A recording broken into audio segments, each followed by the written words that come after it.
मिस्र की रानी क्लियोपैट्रा, जिसकी खूबसूरती और हुस्न के किस्से सदियां गुजर जाने के बावजूद आज भी अपनी शान शौकत के साथ बयान किए जाते हैं। कहा जाता है कि वो मुख्तलिफ जानवरों के दूध से नहाया करती थी, जिनमें बकरी से लेकर गधी भी शामिल थी। मिस्रियों के मुताबिक वो हुस्न की देवी थी, जो कि क्लियोपैट्रा के रूप में इस जमीन पर जाहिर हुई।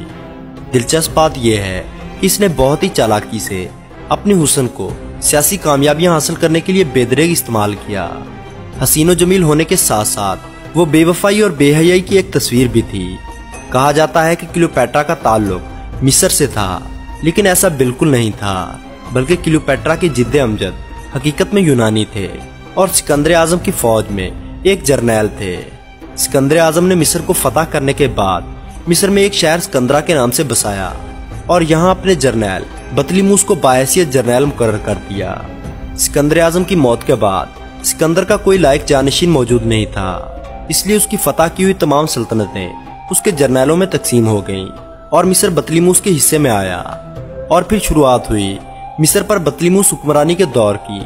बतलीमूसी हुक्मरान शुरू में बहुत ही काबिल और तरक्की पसंद थे, इसलिए उन्होंने सिकंदरा को यूरोप और एशिया के बड़े बड़े शहरों की सफ में ला खड़ा किया।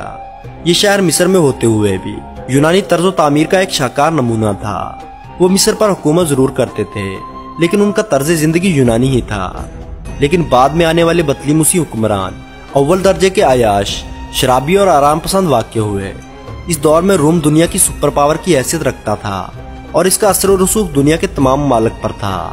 इसलिए बतलीमूसी हुक्मरान रूमी अफवाज को रिश्वत देकर अपने मुल्क पर हमला करने से बाज रखते और अपनी अयाशियों में डूबे रहते। मुअर्रिखीन के मुताबिक क्लियोपैट्रा का बाप बतलीमूस 12 भी अपनी मौत के वक़्त सल्तनत रोम के कर्जे तले दबा हुआ था। बतलीमूस की मौत के बाद इसकी सबसे बड़ी बेटी और इसका छोटा बेटा बतलीमूस 13 तख्ते हुक्मरानी के मुश्तरका वारिस ठहरे। इस वजह से इन दोनों बहन भाई की शादी कर दी गई। दोस्तों, बहन से भाई की शादी कदीम मिस्रियों का रवाज था। इस दौर में एक भाई से उसकी बहन की शादी करना कोई बुरी बात नहीं समझी जाती थी, जिसकी सबसे बड़ी वजह विरासत को तकसीम होने से बचाना होता था। क्लियोपैट्रा के अपने भाई से शादी में कोई औलाद ना हुई थी। कुछ अरसा मुश्तरका हुकूमत करने के बाद कुछ साजिशी दरबारियों की वजह से क्लियोपैट्रा और इसके भाई के दरमियान सख्त रंजिशें पैदा हो गईं, जिस वजह से क्लियोपैट्रा को रातों रात मिस्र छोड़कर शाम की तरफ भागना पड़ा। उन दिनों रोम के दो बड़े अहदेदारों पोम्पेई द ग्रेट और जूलियस सीजर के दरमियान एक जंग चल रही थी, जिसमें पोम्पेई द ग्रेट को शिकस्त हुई और वो पनाह लेने की खातिर रोम से मिस्र चला आया। लेकिन क्लियोपैट्रा के भाई बतलीमूस 13 ने उसे हलाक करवा दिया। अपने हरीफ पोम्पेई द ग्रेट के ताक़ुब में जूलियस सीजर भी मिस्र आया और कुछ दिन मिस्र में क़याम किया। क्लियोपैट्रा को जब इस बात की खबर मिली कि रोमन सल्तनत का हुक्मरान मिस्र में मौजूद है, तो वो बड़ी बहादुरी के साथ चोरी छुपे महल में दाखिल हो गई और जूलियस सीजर के सामने हाजिर हो गई। जूलियस सीजर, जो कि एक उधेड़ उम्र शख्स था, क्लियोपैट्रा के हुस्न और खूबसूरती को देखकर पहली नजर में इसके इश्क में गिरफ्तार हो गया और क्लियोपैट्रा की जुबान बोलने लगा। ये देखकर क्लियोपैट्रा के भाई और शौहर ने इन दोनों के खिलाफ ऐलान जंग कर दिया, जिसे सीज ऑफ अलेक्जेंड्रिया कहा जाता है। इस जंग में बतलीमूस 13 यानी क्लियोपैट्रा के भाई को शिकस्त हुई और वो दरियाए नील को अबूर करता हुआ पानी में डूबकर मर गया। बतलीमूस 13 की मौत के बाद क्लियोपैट्रा मिस्र की मलका बन गई, लेकिन इसे अपने खानदानी रस्म रिवाज के मुताबिक हुकूमत करने के लिए अपने सबसे छोटे भाई बतलीमूस 14 से शादी करनी पड़ी।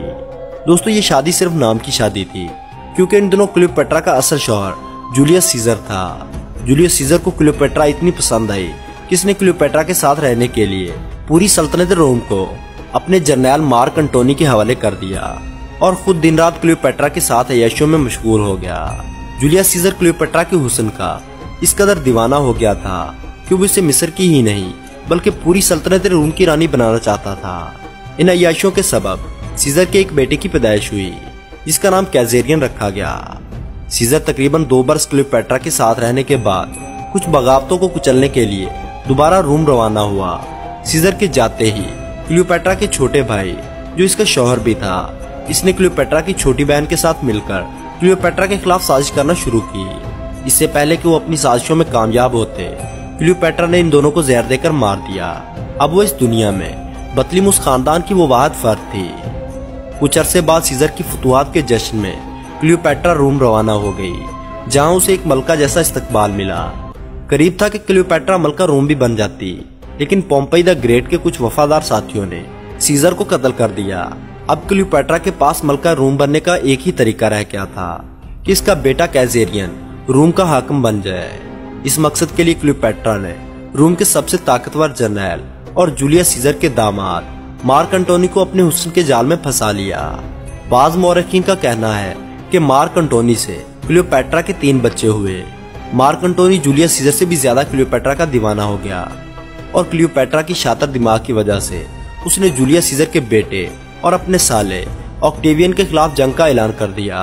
इस जंग में मार्क एंटोनी और क्लियोपैट्रा की मुश्तरका अफवाज को ऑक्टेवियन की फौज ने इबरतनाक शिकस्त दी। इस शिकस्त से दिल बर्दाश्ता होकर मार्क एंटोनी ने खुदकुशी कर ली।